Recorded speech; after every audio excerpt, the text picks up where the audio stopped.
What's up guys, my name is Petey from Charlie Intel. So as many of you may have noticed, motion blur has been introduced into Infinite Warfare. For those unfamiliar with what motion blur actually is, essentially whenever you're moving quickly in a certain direction, your surroundings will blur past you. It's there to give you the illusion of speed, to make things look smoother and better visually, and sometimes used to make lower frame rates look less noticeable, though in the case of Call of Duty it isn't really necessary. So for most players they either won't mind or won't notice, whereas for others, they will either find it annoying, nauseating, or potentially cause an onset of motion sickness. So on top of motion blur, Infinity would have also introduced something called film grain. So you know when you go to the movie theatre or the cinema, depending on how you pronounce it in your side of the world, essentially you may notice that kind of haze or that noise over the actual image on the screen.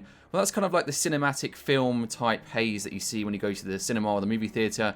Well, they've kind of copied that over to Infinite Warfare also. So now we have a very fine film or haze over the actual screen to give it more of a cinematic feel on top of the motion blur. Now, personally, I'm not really a fan of that. I think they should focus more on making the game look great visually as opposed to add film grain and motion blur to it. So personally, I've actually turned both of those off, having found out the option is actually there. So yeah, if you're not really a fan of that, you can actually turn both the film grain and the motion blur off. So in this video, I want to quickly go over the differences, give you a quick comparison, and then show you how to turn both film grain and motion blur off in the game and actually see somewhat of a better looking game in terms of Infinite Warfare. Okay, so let's look at film grain. So film grain is on by default, and as you'll notice, there's a slight haze all over the picture right now. If we zoom in, even more noticeable, you can see the fuzzy haze all over the edges and so on there. Then if we turn film grain off, you'll notice the screen just looks a lot clearer, a lot cleaner, and a lot sharper. Here's a zoomed in version. There again, it just looks a lot better in my opinion. Here's another map. You'll notice again the haze is back with film grain enabled.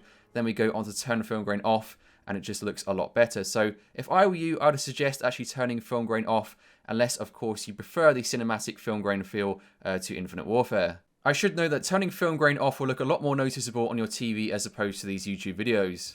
Next up, we of course have motion blur. Now motion blur is more of a personal kind of choice, I guess. Some people prefer motion blur, some people don't really mind, and other people actually get affected by motion blur in general, such as being nauseated or motion sickness and such. So it's more of a personal preference thing. So for those of you who might actually like it, of course, keep it enabled, but you can always try it out. So just head to the settings or head to the options page, and you can disable it, enable it anytime you want, and of course experience both and see which you like the best. Now, me personally, I don't think it works so well on a first-person shooter. I think motion blur is better suited to a racing game, for example, where you actually want the illusion of speed as opposed to a first-person shooter. So it doesn't really work as well for me, but for other people, they might like it. And of course, it's really cool to have the option to actually disable it if, of course, you don't like motion blur. So there you go. That's pretty much it for motion blur. And of course, let me know what you think about that in the comment section below.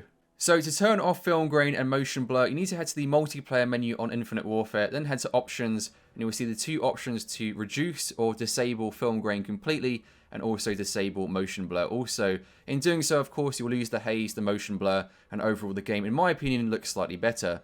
So let me know what you think about this in the comment section below, guys. Do you prefer motion blur or do you prefer it disabled? And the same goes to film grain also. If you found this video helpful, be sure to leave a like, and of course leave a like if you're excited for Infinite Warfare and Modern Warfare Remastered. As always, subscribe for further Charlie Intel content every 1 to 2 days on this channel. Thanks for watching, guys. Appreciate all the likes, views, and comments. See you in the next video. Goodbye.